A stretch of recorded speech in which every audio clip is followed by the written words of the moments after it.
le complot là. Mais les gens sont courageux, ils viennent encore mettre sur la table que les présidents maintenant. Le président, c'est quoi le président? Nous avons expliqué suffisamment ici sur le plan de la science géopolitique ce qu'on peut attendre d'un président africain, ce qu'on ne peut pas attendre de lui. Oui. Ce ne sont pas les présidents africains qui sont allés s'asseoir pour faire le complot, pour décimer l'humanité. Oui. Ce ne sont pas les présidents africains qui veulent diminuer la population de la planète. Ce ne sont pas les présidents africains qui veulent transformer l'homme en faire un jouet dans les mains du capital et des petits sorciers, les 7 sorciers qui veulent diriger le monde. Les Rothschild, les Bill Gates, la reine d'Angleterre, toute cette bande-là, de voyous, ces gens-là. Il n'y a pas un président africain dans le complot. Donc l'OMS a fait quoi? Bachir, prenons les principes simples, élémentaires, qu'on comprenne que cette organisation, c'est l'organisation de criminels. Et qu'un Africain sérieux ne peut plus remettre sa santé. Vous voulez m'interrompre? Ouais, le mot il est assez fort.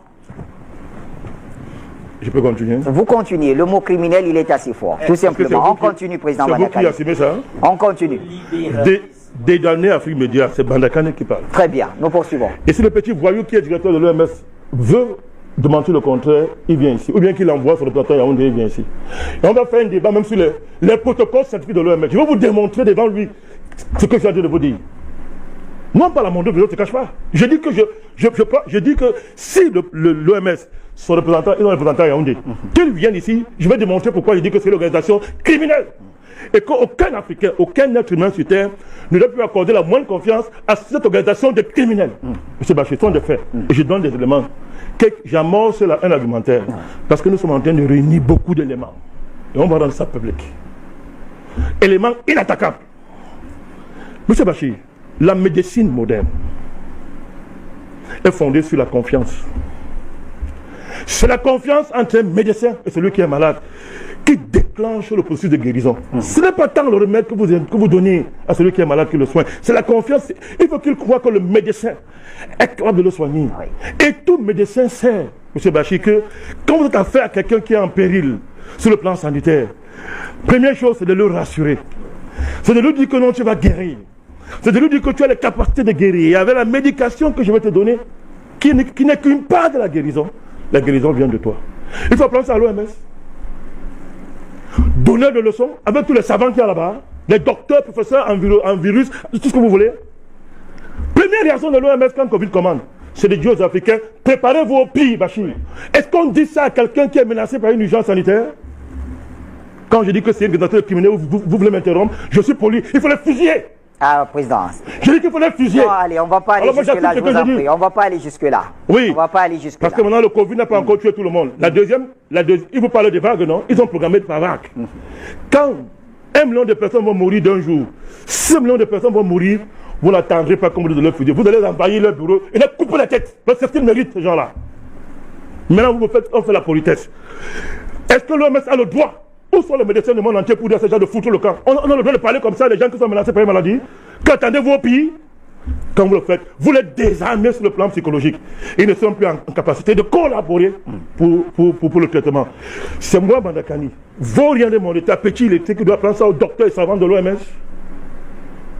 M. Bachir, vous parlez de quoi? Est-ce que je reste avec vous, que le Covid a commencé, je suis avec vous. Est-ce que cette attitude, ou plutôt cette déclaration de l'Organisation mondiale de la santé, n'aurait pas aussi aidé quelque part les Africains à prendre davantage conscience de ce qui était préparé, je reste dans votre logique, contre eux? Il fallait donc commencer à dire ça aux Européens. Qui, eux, ne devaient pas s'attendre au pays, étaient dans le pays. L'OMS a fait seulement de ne pas voir. Mais comme le plan, c'est toujours l'Afrique qui est au centre de décimer les Africains, ils vous ont dit ça. Vous me demandez, moi, Bandakane, respecter des voyous comme ça? Avec le voyou qui est à l'ONU, le voyou que vous appelez Guterres, la même chose. Mais Bachir ouvre les oreilles. Il y a le danger, on voit comment les gens meurent en Europe par milliers de personnes. Ils ne disent rien. On dirait qu'ils ne veulent même pas, ils ne disent rien à l'Europe pour les assister. Donc l'Europe qui est en train de mourir n'a pas besoin d'assistance. L'OMS avertit un continent. Préparez-vous au pire. Ça veut dire quoi? Ça veut dire quoi, Bachir? On vous a préparé le pire. Et vous n'y échapperez pas. Vous n'échapperez pas. Voilà pourquoi je dis que c'est une organisation criminelle. Ce n'est pas une injure. Alors jusqu'ici... Je désigne ce qu'ils sont simplement, M. Bachir. Jusqu'ici, est-ce qu'on peut dire quand même que l'Afrique est en train de déjouer cette... Vous voulez dire quoi? Les faits sont là. L'OMS devait, s'ils étaient des gens sérieux, ils écrivraient d'abord une lettre d'excuse publique aux Africains pour dire que sur le plan déontologique, nous avons échoué d'abord. Parce qu'on ne devait pas faire ça. Et de Dieu, nos prévisions sont fausses. Mais comment avez-vous fait? Dites-nous un peu quelle est la magie qu'il y a chez vous là. Comment est-ce que vous faites chez vous là? Un continent qui n'a rien, qui n'a pas de structure médicale, comme ils disent. Parce qu'ils ont dit que la meilleure médecine du monde, c'est la médecine moderne conventionnelle. Est-ce qu'ils ont dit? Donc si tu n'es pas dans ça, tu ne vaux rien. Nous constatons que la médecine conventionnelle ne protège pas les Européens, qui se vantent de l'avoir. Mais nous, les Africains, qui n'avons rien, parce qu'on est dirigé par des feignants, tout ce que vous voulez, machin là, nous résistons. Ça veut dire que si l'OMS était des gens sérieux, ils réfléchiraient qu'il faut élargir le concept de médecine. Et ne pas réduire ça au bricolage des machins qu'on fait dans les comprimés, tout ce que vous racontez dans leur vaccin de sorciers, pour élargir le concept. Non, la médecine, c'est plus que ça. Il y a des sagesses traditionnelles. Il y a des barrières psychologiques. Il y a des barrières spirituelles qui intègrent la médecine. Et qu'il faut être humble à un moment donné quand on parle aux gens de ces choses-là. C'est Bachir. Je suis en colère. Ce qu'il y avait à faire, c'est de détruire, d'aller casser leur Alors, on ne va pas arriver là. Laissez-moi finir.